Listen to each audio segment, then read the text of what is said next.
مسلمانوں حوصلوں کو بلند رکھو. یہ دنیا ختم ہونے والی ہے، مگر یاد رکھو دنیا یاد رکھے گی عبداللہ ابن زبیر کو، دنیا یاد رکھے گی صبح قیامت تک امام حسین کو، دنیا یاد رکھے گی حضرت زینب کو، وقت کے یزیدوں کو، وقت کے ابو جہلوں کو دنیا صف ہستی سے مٹا دے گی. تم پر امید ہو کہ انشاءاللہ تعالی حق کامیاب ہوگا. میری آپ سے گزارش ہے کہ مجلس کے لیے کام کریے، ہماری کوشش میں ہمارا ساتھ دیجئے. انشاءاللہ پھر آؤں گا گومتی پور کو، اور آپ کے گلی کوچوں میں آؤں گا، آپ کے گھر میں آؤں گا، کیونکہ یاد رکھو گومتی پور کی جنتا، وہ گھر میرا بھی ہے، اس گھر پر میرا بھی حق ہے. وہ میرے بھائی کا گھر ہے، وہ میری ماں کا گھر ہے، وہ میرے بیٹے کا گھر ہے، اور میرا حق بنتا کہ میں تمہارے گھر میں آؤں گا اور بیٹھوں گا.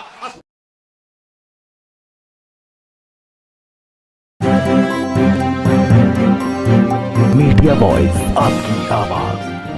اور میں اپنی بات کو مکمل اس وقت تک نہیں کر سکتا جب تک کہ میں بلقیس بانو کا ذکر نہیں کروں. بلقیس بانو صرف مسلمان کی بیٹی نہیں ہے، بلقیس بانو صرف ایک مہیلا نہیں ہے، بلقیس بانو ایک انصاف کا لڑائی کا نام ہے.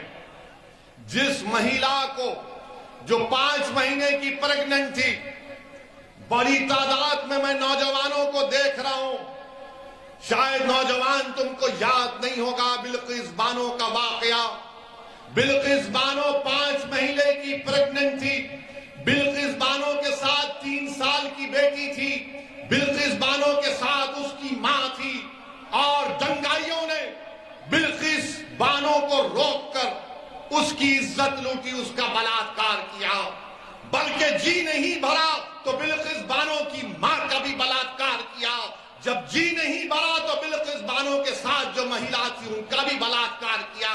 اور ان ظالموں کا دل نہیں بھرا تو انہیں بلقیس بانو کے سامنے اس کی 3 سال کی بیٹی کے سر کو ایک پتھر پر مار کر اس کا قتل کر دیا. اس پر بھی دل نہیں بھرا ان جانوروں کا تو انہیں بلقیس بانو کی ماں کو اور دوسرے مہیلاؤں کا قتل کر دیا. بلقیس بانو رات کے اندھیرے میں چھپ چھپ کر آدیواسی بھائیوں بہنوں کے پاس گئی، انہوں نے اس کو کپڑا کیا. بلقیس بانو نے اس وقت کی گجرات کی پولیس کے پاس جا کر اس کے شوہر کو میں سلام کرتا ہوں. بلقیس بانو نے کمپلین کی تو پولیس نے کمپلین نہیں دیا. بلقیس بانو نے کمپلین دی تو دواخانے میں جب کسی کا بلاత్కాر ہوتا ہے تو اس کا صحیح طریقے سے علاج نہیں ہوا. بلقیس بانو ڈٹی رہی، اپنی عزت کی لڑائی بلقیس بانو نہیں لڑ رہی تھی، بلقیس بانو انصاف کی لڑائی لڑ رہی تھی. مہاراشٹرا میں مقدمہ چلا، ٹرائل کورٹ نے سزا دی، ہائی کورٹ نے سزا کو برقرار رکھا، تو نریندر مودی کی بھاجپا نے، گجرات کی بھاجپا کی سرکار نے اپنی ریمیشن پالیسی کے تحت ان ظالموں کو جنہوں نے بلقیس بانو کے ساتھ اس طرح کا برتاؤ کیا اور جنہوں نے بلقیس بانو کی عزت لوٹی، کون تھے وہ لوگ تم جانتے نوجوانوں؟ وہ بلقیس بانو کے پڑوسی تھے، جس کو بلقیس بانو چاچا کہہ کر پکارتی تھی. جس دن بلقیس بانو کا ریپ ہوا، بلاత్కాر ہوا، بلقیس بانو اس کی دکان سے خریدی ہوئی چوڑیاں پہنی ہوئی تھی، اور جس نے بلقیس بانو کو اپنی بیٹی سمجھ کر چوڑیاں بیچی تھی، اسی ظالم کتے نے بلقیس بانو کی عزت لوٹی، اور ان کتوں کو بھاجپا کی سرکار نے رہا کروا دیا. بتاؤ بھاجپا کی سرکار، آپ ایسے کتوں کو چھوڑتے ہیں جو مہیلاؤں کا بلاత్కాر کرتے ہیں؟ کہاں گئی آپ کی انسانیت؟ کہاں گئی آپ کی انسانیت؟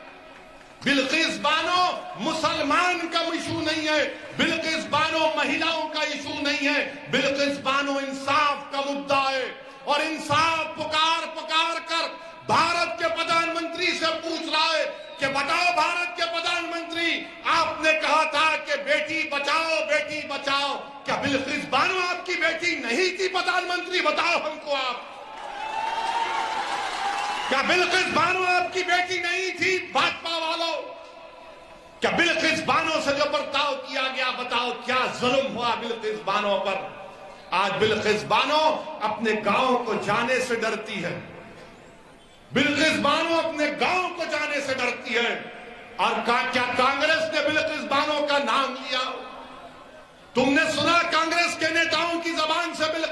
بانوں کا نام کسی اور کو جھاڑو والے نے نام لیا، بلقیس بانو کا نہیں لیں گے۔ کیوں نہیں لیں گے؟ کیونکہ ان کو معلوم یہ لوگ کچھ بھی ہو جاؤ غلام ہیں، ہم کو ووٹ ڈالیں گے۔ میں تم سے اپیل کر رہا ہوں کہ تم سوائے اللہ کے کسی کے غلام نہیں ہو، تم کسی کے غلام نہیں ہو۔ میرے عزیز دوستوں اور بزرگوں، یہ بلقیس بانو سے ایسا کیا گیا۔ اور بتائیے، بھاجپا کی نریندر مودی کی سرکار دلی میں اس کی اجازت دے دی کہ ہاں ان کو چھوڑ دو۔ اور کیوں چھوڑا گیا ان ظالموں کو؟ ان ظالموں کو کیوں چھوڑا گیا؟ کیونکہ چھوڑنے والے نے کہا کہ یہ برہمن تھے، سنسکاری تھے۔ کسی ایک مہیلا کی بلاತ್ಕಾರ کرنا سنسکاری کام ہے؟ ایک مہیلا کی 3 سال کی بچی کو اس کے سامنے قتل کرنا سنسکاری کام ہے؟ میرے عزیز دوستوں اور بزرگوں، یہی ناانصافیوں کے خلاف ہم آپ سے اپیل کر رہے ہیں کہ آپ مجلس کا ساتھ دیجئے۔ ڈرنے اور گھبرانے کی ضرورت نہیں ہے آپ کو۔ انشاءاللہ تعالی ہم اور آپ مل کر یہ تمام ناانصافیوں کے خلاف آواز اٹھاتے آئے ہیں اور لڑائی لڑتے رہیں گے۔ میں آپ کو یاد دلانا چاہ رہا ہوں کہ تم جانتے نوجوانوں، اسماء بنت ابوبکر کون تھی؟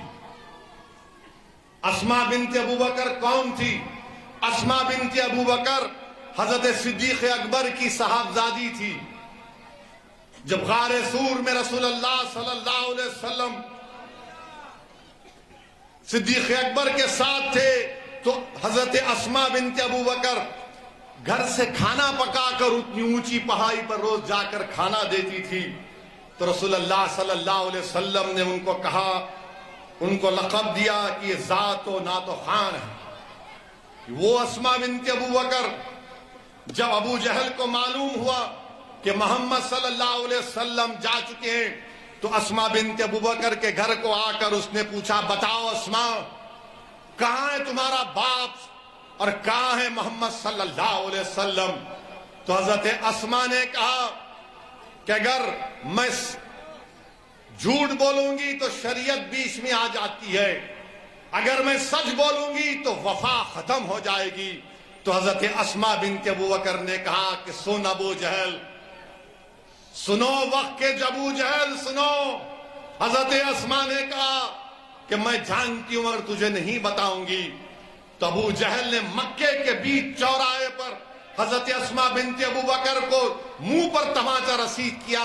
حضرت اسماء بنت ابوبکر کے کان میں بالی تھی، کان کٹ گیا، خون نکلنا شروع ہوا، مگر وہ پھر اس دن اپنے کان کو کپڑا لگا کر جب غار سور میں اپنے والد اور رسول اللہ صلی اللہ علیہ وسلم کو انہوں نے کھانا دیا تو صدیق اکبر نے اپنی بیٹی سے پوچھا کہ بیٹی یہ کپڑا ہٹاؤ، تم نے کپڑا اپنے منہ پر کیوں لگا لیا؟ تو حضرت اسماء نے کچھ نہیں کہا۔ جب والد نے سار کیا تو انہیں کہا کہ ابا جان، ابو جہل گھر کو آیا تھا اور پوچھا کہ بتاؤ محمد صلی اللہ علیہ وسلم کہاں ہے؟ تو اس نے مکے کے بھرے چوراہے پر مجھے تماچا رسید کیا اور میرا کان کٹ گیا۔ تو آپ اندازہ لگائیے صدیق اکبر کی آنکھ میں آنسو آ گئے۔ اللہ کے رسول صلی اللہ علیہ وسلم نے اپنے ہاتھ اللہ کی بارگاہ میں اٹھا کر دعا کی کہ یا اللہ میں صدیق اکبر سے راضی ہوں، اس کے خاندان سے راضی ہوں، تو بھی راضی ہو جا صدیق اکبر سے۔ تو مسلمانوں، تاریخ کا مطالعہ کرو۔ میں اس لیے کہہ رہا ہوں کہ تم اپنے حوصلوں کو بلند رکھو۔ یہی صدیق اکبر کی بیٹی حضرت اسماء بنت ابوبکر، ان کے بیٹے عبداللہ ابن زبیر جو امام حسین کی شہادت کے بعد امام حسین کے پرچم کو اٹھایا، تو جب حجاج مکے پر حملہ کرنے آیا تو ہم نے اپنی ماں جو 100 سال کی ہو گئی تھی اسماء بنت ابوبکر سے کہا کہ اماں جان اب میں جا رہا ہوں حجاج سے مقابلہ کرنے کے لیے، مگر لوگ کہتے ہیں حجاج بڑا ظالم ہے، وہ لوگوں کی چمڑی اتار دیتا ہے۔ تو اس غیور ماں نے کہا کہ سنو عبداللہ، جب بکری کو کاٹا جاتا ہے یا بکرے کو کاٹا جاتا ہے تو کاٹتے وقت تکلیف ہوتی، اس کے بعد کچھ نہیں ہوتا۔ پھر ماں نے اپنے بیٹے سے پوچھا کیا تم حق پر ہو؟ تو بیٹے نے کہا ہاں ماں میں حق پر ہوں۔ تو ماں نے کہا جا میرے بیٹے، اپنی جان کو محمد صلی اللہ علیہ وسلم کے دین پر قربان کر دو۔ اور جب وہ شہید ہو گئے تو حجاج نے عبداللہ ابن زبیر کی لاش کو مکے میں لگا دیا. تو عبداللہ ابن عمر جب لاش کے پاس سے گئے تو کہا کہ 14 دن سے لاش لٹکی ہوئی ہے مگر اس سے خوشبو آ رہی ہے.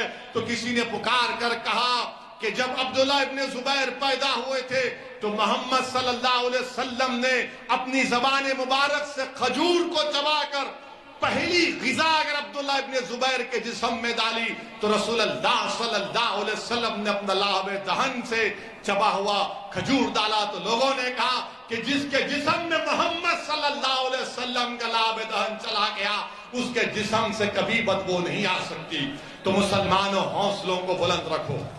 یہ دنیا ختم ہونے والی ہے مگر یاد رکھو دنیا یاد رکھے گی عبداللہ ابن زبیر کو, دنیا یاد رکھے گی صبح قیامت تک امام حسین کو, دنیا یاد رکھے گی حضرت زینب کو, وقت کے یزیدوں کو, وقت کے ابو جہلوں کو دنیا صف ہستی سے مٹا دے گی.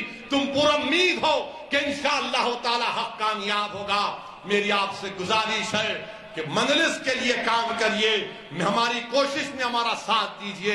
انشاءاللہ پھر آؤں گا گومتی پور کو اور آپ کے گلی کوچوں میں آؤں گا, آپ کے گھر میں آؤں گا, کیونکہ یاد رکھو گومتی پور کی جنتا وہ گھر میرا بھی ہے, اس گھر پر میرا بھی حق ہے. وہ میرے بھائی کا گھر ہے, وہ میری ماں کا گھر ہے, وہ میرے بیٹے کا گھر ہے اور میرا حق بنتا کہ میں تمہارے گھر میں آؤں گا اور بیٹھوں گا. السلام علیکم ورحمۃ اللہ وبرکاتہ.